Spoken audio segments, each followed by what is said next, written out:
Hello, I'm Alex Luersen here with Kevin Bolk for Anime on Location, and I'm at Matsuricon. Kevin, this is one of your many returns to Matsuricon. What makes you come back every year? Literally you guys. And also, this Columbus is kind of like my second family, I would say. Like, I've known lots of these folks since I was, practically a teenager. Yeah. Growing up with them, being fans and stuff, and then, starting the con, and me helping with them out and stuff, and just, it's family, essentially. Yeah. I love the folks who run this con. I love the attendees so much. I've been watching, I've gone here long enough that I've seen people come up to my table as kids, buying my art, and then coming back years later as adults, and just, oh yeah, no, your art inspired me to do this, and it's all that, it's that feeling of just community and family. Yeah, absolutely. Especially it seems like around Dealer's Alley and the vendors, there's a really cool sense of community around here. Yeah, absolutely. For sure. Oh yeah. And one of the big things that you like to do, especially in your art, is work with wrestlers and stuff like that. So how's that going? So that was a weird kind of a sideways pivot sort of deal, because and actually we can thank this con for it, because we were putting together a panel, me and my wife Sammy. Mm-hmm. We were married in November, so congratulations. We were putting together a panel for manly anime, right? Yeah. And I was kind of getting her into there's some things she hadn't seen, and there were certain series. I'm okay, well, watch this. We'll do research for this panel. I showed her an anime called Kinnikuman, which you guys might know as Ultimate Muscle. That's the series. Yeah. She got really into that, and I'm well, all this wrestling stuff is kind of based off real wrestling moves. It's not and she's oh, well, that's neat, whatever. So fast forward about a month or two, we're at a convention with we're across the way from Sergeant Slaughter. If you're familiar, he's the pro wrestler, G.I. Joe guy. It's well, you Sam loves G.I. Joe, and I'm well, you want to meet Sergeant Slaughter? Wouldn't that be? And she's oh yeah, that'd be great. Yeah, cool. That's G.I. Joe, awesome. We go over there. He is the coolest guy. He's awesome. He puts her in the Cobra Clutch, which is his hold, and she's and it was nice to meet you, sir. His grip was so firm. He was so nice, and he smelled nice. Do you think we can get? I think I want to watch some wrestling. I'm gonna get into this. So basically we got home. I showed her I've got collections of old some DVDs of superstars of the 80s and 90s, and that's how she showed her Sarge, showed her Roddy Piper, all those guys, and she immediately was totally into Roddy Piper. A week after that, we see him They Live does the big anniversary thing, and he's the star of that, and she just falls in love instantly. And then basically what I grew up with now became her. I was I grew up with this stuff. I was a kid when it was all coming out, so she was kind of coming into it as from a new fangirl perspective. So kind of it kind of reignited that passion in me as well. And we just have it's kind of the great thing about our relationship is we have a positive feedback loop where we're constantly she gets happy, I get happier, she gets happier as a result, and so we've become this giddy. And so I started doing more wrestling art, and she was well, let's go to some wrestling shows. Let's set up there and check, because we do a lot of anime and comic conventions, as you know. And so we just started setting up there, and just made a lot of connections. We hooked up with the Mouth of the South, Jimmy Hart, a few times for a few events. Did events with him, kind of became friends. He was the MC / ring bearer at our wedding. Okay.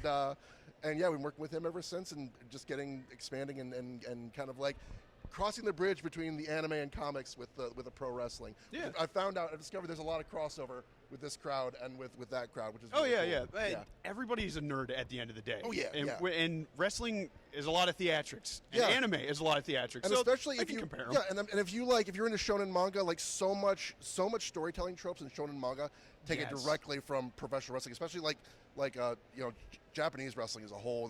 Heels and arcs. Oh yeah, absolutely, absolutely. It's huge. Oh yeah, yep. Going into more nerdy stuff, but superheroes. Have you seen the new Superman movie? Oh yes, I had to. Yeah, I want to hear your thoughts on that. So I'll have to admit, I love James Gunn. I like for sure. I like what he does and stuff. So I was going in with blind faith. There was kind of red flags. I wasn't sure what they were going to try to do with it. Was he going to Superman isn't Guardians of the Galaxy. There are certain things you can't do with Superman. And I'm very, very picky. I did not like the Zack Snyder films. I'm not into the whole alien God Jesus metaphor Superman thing that's really big in those movies. It's not for me.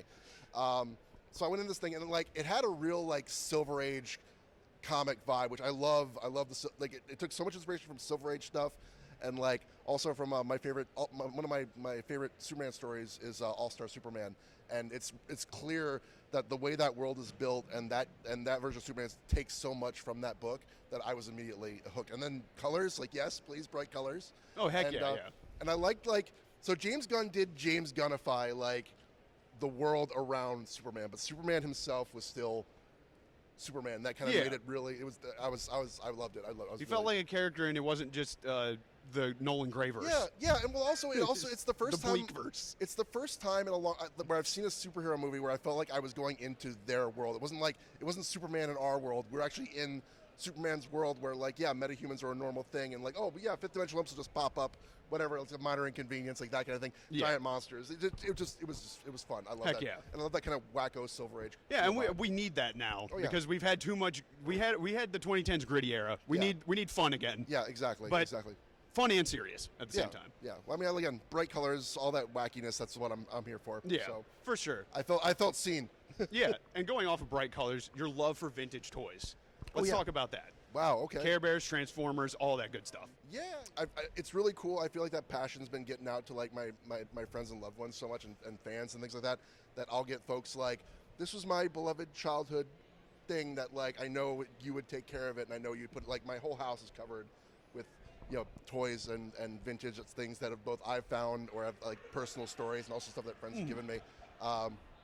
Special shout out to Sarah Lentini for the amazing box she gave me this week that had like Care Bears I'd always wanted since I was a kid but couldn't find anywhere, and like a full-on rainbow bright color cottage that like I saw a commercial for in 1984 and never saw again. So it's just like it's all coming back. But woo, Sarah. Thank you, darling. I can't, but for sure. But yeah, like that's like it's funny. Like a lot of my like the coolest things I've been getting from my collection lately have been gifts from friends, and like especially when it's things that like this is part of my childhood, and like it's like some folks have family photos on their walls. I have Care Bears. I have Care Bears and things that's my memory. And Sergeant Slaughter. Yeah, and Sergeant. Well, so we have Sergeant Slaughter on the wall. Well, like because we went last time we went to saw him. He cut an album in 1984 called The Cobra Clutch. Oh heck yeah. We took that to him and had him sign us. And then that signed and on the wall. And Sarge's like, I wrote half the songs of that. It's like, don't worry, Sarge, we can tell. So for going out, and you said your wife is becoming more into the hobby of like retro toys and stuff like that. How does your dynamic work out, shopping and stuff like that? Do you guys love it together, or is it more of you go and do that and she's like, do my own thing? No, we're like this. She's like my bro, my wife, my everything. That's awesome. Yeah, well, I mean, it goes back to what I was saying earlier. We kind of like the one thing I love about our relationship is that we form a positive feedback loop.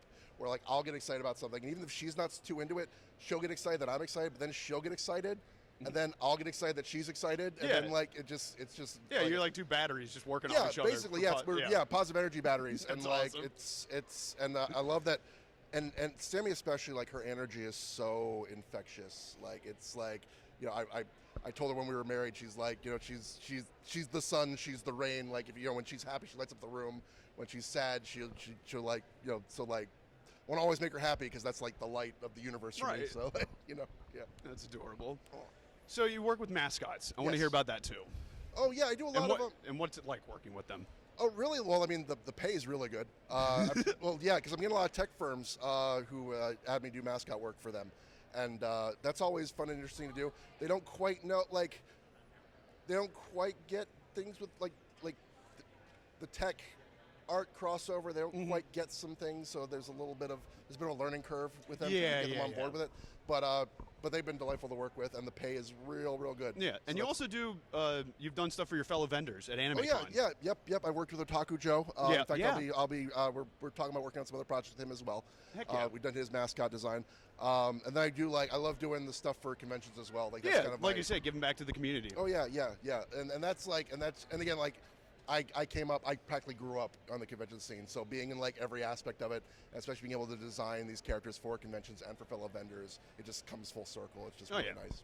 Oh, I'm big into fashion. I know you're big into fashion, clearly. You're working on T-shirts now to spread some of your artwork. Yeah. Well, we've been doing that for a while. We've been kind of stepping it up because Sammy's really big on, she's very attuned to social media, and that was kind of her major in college, like communications and stuff. And she's like, you know, if you want to get more people into the shirts, you got to be posting things. Because I would come up with an idea randomly. I'd get a T-Public. I would get stuff up there.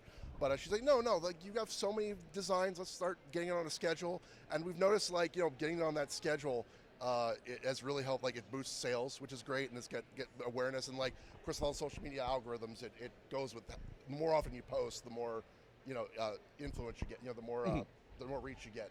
And so that's been like, even if no one's actually buying the shirts, the views on that are helping everything else on our social. So like, just as a promotional strategy alone, it's been fantastic. And then of course I love designing that kind of stuff. I'm really into like, you know, retro vintage t-shirt designs too. So like kind of incorporating that into, it's just a nice fun thing to work with on the side while I'm doing my regular cartoon stuff. Yeah, I love the retro style. Oh, and yeah, keeping with the retro, you love your 80s cartoons. Oh, yes. And all that stuff. We actually did catch you at the tail end of your panel. Yeah. Saw some Double Dragons. Oh, saw yep. a whole bunch of stuff that was super nostalgic and some stuff I didn't even know existed. Oh, yeah.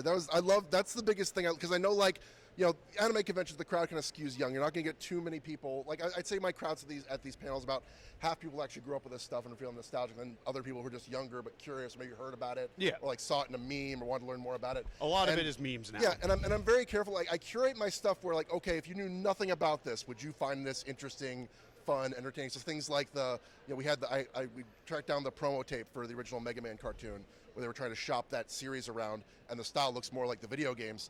And it was a really neat thing to share with people, because you don't see that kind of thing very often. And if you hadn't heard of it, it's also neat. Like, oh, well, that's the. If you had heard of it, it's like, oh, well, that's the direction that could have gone. That's neat. If you hadn't, then it's still a cool thing in and of itself. For sure. So like, yeah, it's cool to like kind of.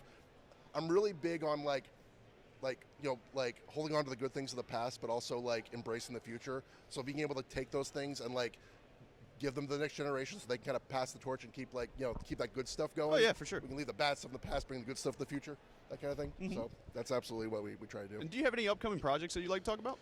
Well, see, like, I've got stuff that's kind of secret right now, but I will say, secret stuff's going to be cool. I'm hoping by the end of the year I'll be able to share that.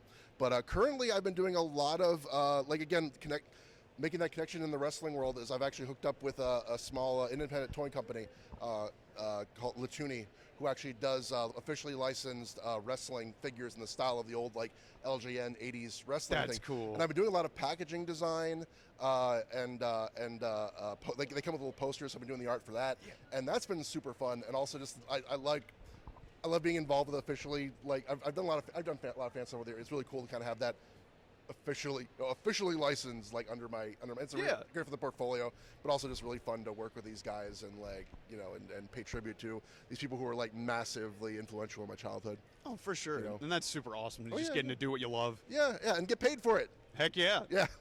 So, well, it's been great talking to you, Kevin. A pleasure, Where Alex. can the fans find you? The usual places, kevinbolk.com. You look up my name on social media; it's all over the place.